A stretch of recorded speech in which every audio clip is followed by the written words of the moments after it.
contributions, by the way.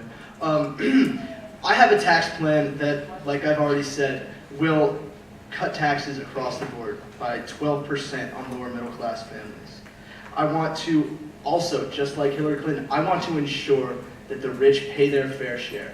Because for too long, too many corporate loopholes have been left open, and these people who have been sending their jobs away from our country, depriving hard-earned, hard-working Americans of a paycheck, are being paid to do this. And that is why I will look into every business as president to see what their foreign deals are, to see who's sending jobs overseas, to see who is profiting off the unfair labor laws of foreign countries, and I will work to shut that down.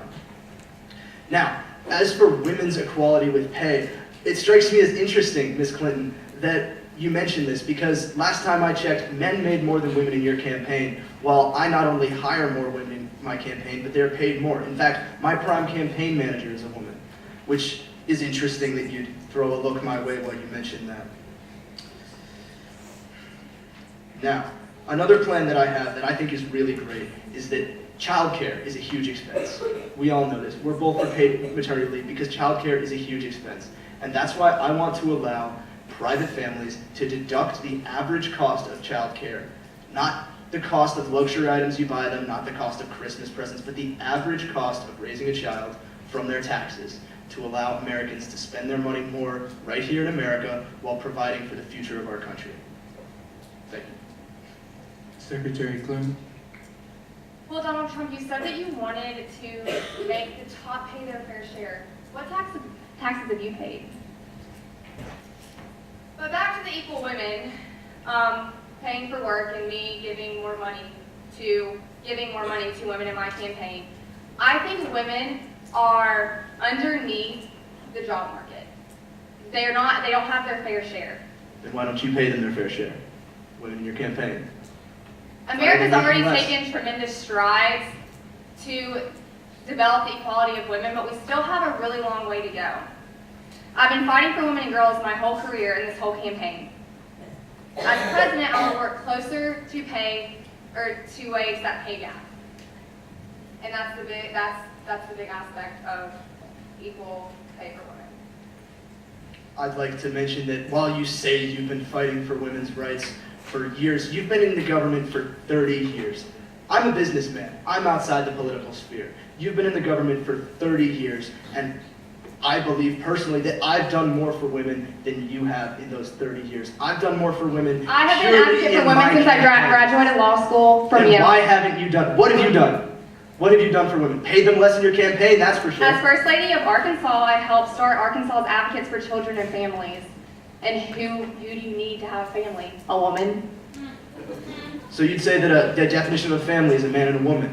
I'm sorry to the LGBT That's community. definitely not. I did not even mention man and man. Because I support the LGBT community of America. I'm sorry. You don't support women. No one has more respect or support for women than I do. Is that why you called Alicia Machado Miss Piggy? Is that why you called Jennifer Flowers trailer trash and called Monica Lewinsky a narcissistic Looney Tune? Hey.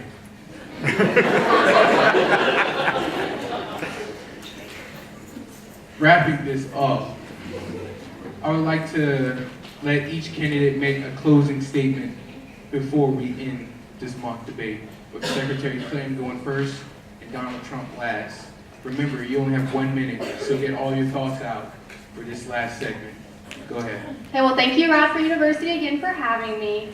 I just want to let you guys know, the central question of this election is what kind of country do we want to be? What kind of future will we build together? I want to build a future in America that works for everyone, not just those on top. This means we need new jobs, good jobs with rising incomes. I want to invest in you. I want to invest in your future.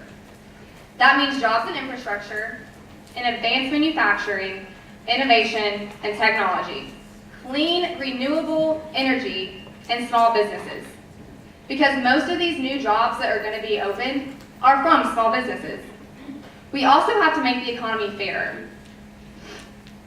We'll begin by raising the national minimum wage and also guarantee finally equal pay for women's work. I want to see more companies do profit sharing, because I believe if you create the profits, you should be able to share in them. Mr. Trump, 1 minute. Again, I'd like to thank Radford University, Drs. Corbin and Dunn, and you, Eric Lyons, for hosting this debate. And I'd like to tell you that as your president, I will make America great again. But there's something else I'd like to talk to you about tonight while I have the time, and that is ethics in government. For too long, we have had these people in executive positions who will leave their position and then come right back in as an advisor. These people then have the same amount of influence that they had in their position, and Bill Clinton removed one of the biggest pieces of legislature that was stopping this from happening. As your president, you know I am a man of the people. I am not some government politician, some bureaucrat here telling you that I care about you. I speak for you, and I will drain the swamp. I will drain the swamp, and I will make our government just again. I will make our country safe again, and you can be damn sure that I will make America great again. Thank you. Okay, that wraps up our 2016 Mock Debate. Can we please give all candidates a round of applause?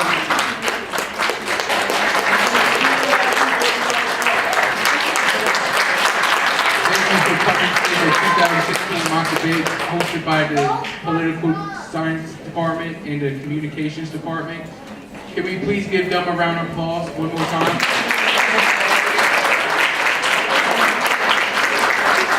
Thank you so much. I am your host, moderator, Eric Lyons. And then put it in for Eric.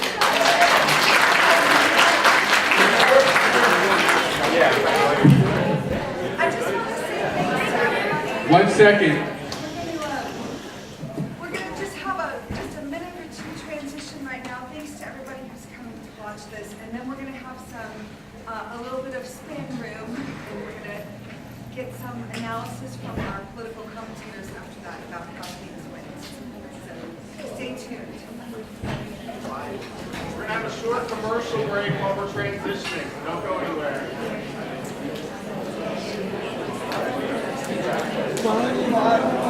What's